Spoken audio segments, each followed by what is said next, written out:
first time that I ever set eyes on footage of friends swimming with the whale sharks, I was absolutely mesmerised, and I just wanted to go straight to Exmouth, to Ningaloo Reef, and to swim with the whale sharks and to paint them. I waited until I had the opportunity to go myself, and last year I went to Ningaloo and I swam with the whale sharks. Even though I'm a land person, I was terrified with swimming with the largest fish in the sea. But I did it, and it was one of the most magical and amazing experiences of my life. And it totally inspired me to get painting, which I did, and I had an exhibition of work about 6 months after that. Shortly after that, I was lucky to be introduced to Brad Norman, who is a leading marine biologist and conservationist who specialises in the whale sharks. From Brad, I learnt that the spots and markings on whale sharks are individual to each creature. They're like the fingerprints that we have. They're unique to each whale shark. The more I learnt, the more intrigued I was, and looking at Brad's organisation, Eco-Ocean, have a spot identification library where they have collected images of the markings, and they use NASA technology to map the whale sharks to learn more about them and how we can protect them. I developed a further series of paintings where I looked more in depth at the unique pattern of each whale shark, which I've just hung at the Novotel in Exmouth as part of the Whale Shark Festival. And from there I also wanted to develop, extend my practice to some three-dimensional work and to something much bigger that would suit the scale of a whale shark, because on average they're 8 to 10 metres and with sightings of up to 20 metres. Previously, with my sculptural practice, I've been hampered through funding to produce pieces, even when they've been selected for shows. The difference with the Castaways show is the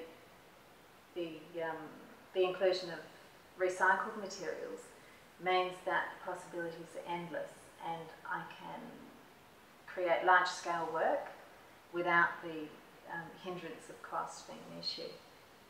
I've been working on the project for Castaways for about the last 6 months.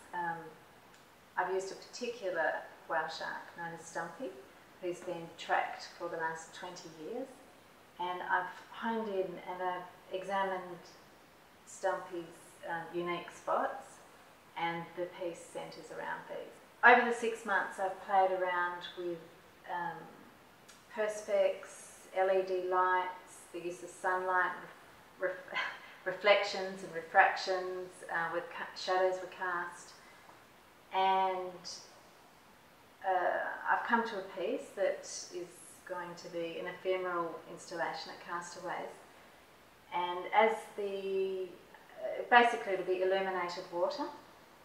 It'll involve over 1,000 bottles with coloured liquid in them, and over 1,000 LED lights.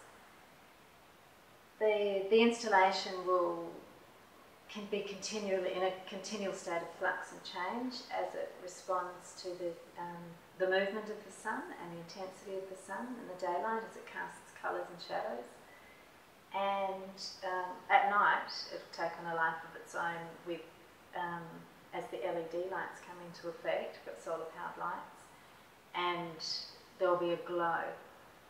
When you're swimming with the whale sharks, they appear to glow in that huge, kind of endless, deep blue ocean. They really do seem to glow. In my paintings I use phosphorescent paint so that in the dark of night the spots would glow. So there's quite a link between my paintings and the 3D work. At the side of the installation there'll be a QR code so viewers can extend the experience of the installation and see how the installation responds over a 24-hour period. I'm also going to have a link, and in the catalogue there'll be a link to Brad's Eco-Ocean website, so people can see Stumpy the whale shark and other whale sharks. Castaways has also really given me an opportunity to developed this idea that through the curatorial process. First of all, it gave me deadlines to work to firm up my ideas.